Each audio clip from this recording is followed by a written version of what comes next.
Good afternoon, and thank you, Mr. Chair. I commend the conference on the base document and the Indigenous Peoples Caucus, given the circumstance of domestic law representation. But we also decry that the Indigenous peoples recognized under international law are not represented here.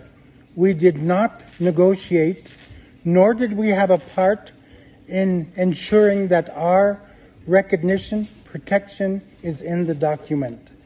Therefore, as appointed ambassador of Alaska, I diplomatically protest the provisions of this WIPO document that create an unlawful, I quote, legal standard, unquote, for the taking of property by the powerful, whether it be traditional knowledge, genetic resources, territory, resource, or any other form of property, because we have absolute allodial property title rights, and we should be promoting these rights from our absolute title rights.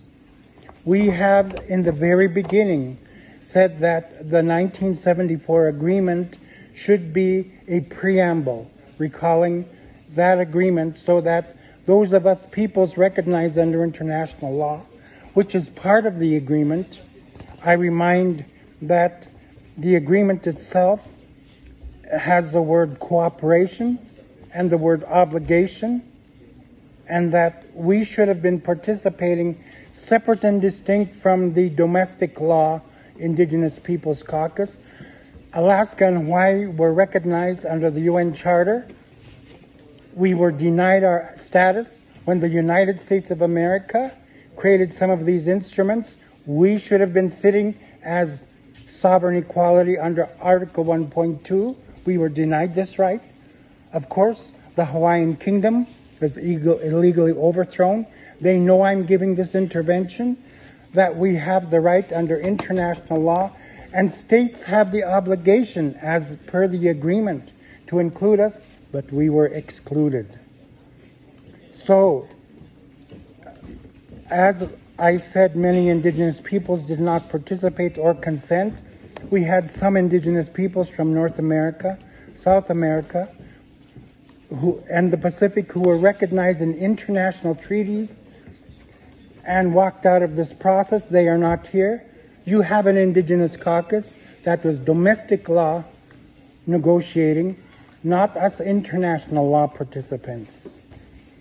And in the same vein, I raise the question of the Papal Bull's decree that the Holy See, the Pope, the Vatican, had said and asked states to consider. This was not considered. That is the base of discriminating law and policy for doctrines of superiority that denied Indigenous peoples.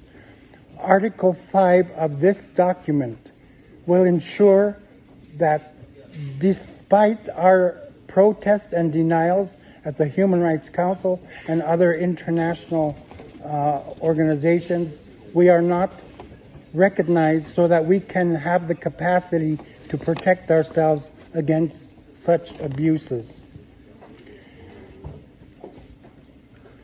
Therefore, I still say that we have the right to participate, to correct some of these wrongs. We only ask for text that would acknowledge this, and also in the 4-year process allow us to participate in other venues. I thank South Central for their statement, and I thank FAAAT for its statement, and those who recognize there are still deficiencies that need to be addressed. We cannot continue under the premise that the land is for the white race, or we must adhere to the superior genius of the European civilization, which is domestic law in the United States of America. Many in the Western Hemisphere use this premise, including in Canada and other states, and so we ask you to work with us, and we will try to work with you in the future. Otherwise, this document does not recognize or protect us.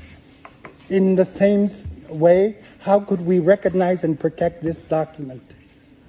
Thank you, Mr. Chair.